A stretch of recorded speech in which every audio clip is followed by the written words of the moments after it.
Ma perché prendere un praticante?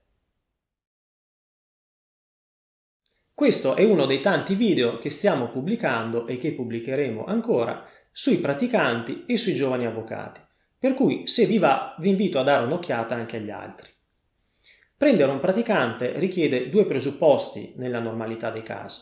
Dico nella normalità dei casi perché può anche capitare di dover prendere un praticante per ragioni, per così dire, estemporanee, ad esempio perché si tratta di un parente o perché è il figlio di un amico, oppure perché si è ricattati. Sto scherzando, ovviamente. Comunque, il primo presupposto, banale, è averne bisogno. Certo, c'è bisogno e bisogno. Un conto è cercare un giovane disposto a svolgere attività di bassa manovalanza, ben altro è cercare un professionista da coltivare con la speranza che un giorno diventi una risorsa fondamentale del proprio studio. È ben possibile che il praticante impari in entrambi gli scenari che ho descritto, ma è piuttosto probabile che impari di più nel secondo.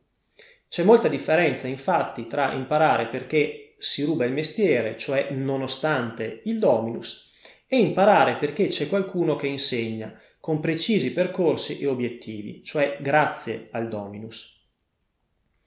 Il secondo presupposto, che dovrebbe essere ancora più banale, ma purtroppo non sempre è così, è poterselo permettere, perché non c'è l'ordine al dottore di avere uno o più praticanti che scorrazzano per lo studio.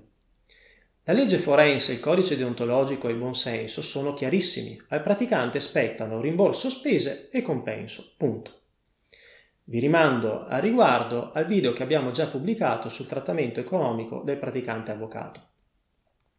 L'unica ragione legittima per cui ci si può esimere dal pagare un compenso al praticante, fermo però il rimborso di tutte le spese, è che il giovane non sia ancora produttivo, nonostante gli sforzi suoi e del dominus. Ma è una situazione temporanea che non può durare a lungo. Infatti nessun avvocato terrebbe con sé un praticante improduttivo troppo a lungo, peraltro dovendo pagare nel frattempo un rimborso. Giusto? Per maggiori informazioni visitate il sito web dello studio e seguiteci sui social media.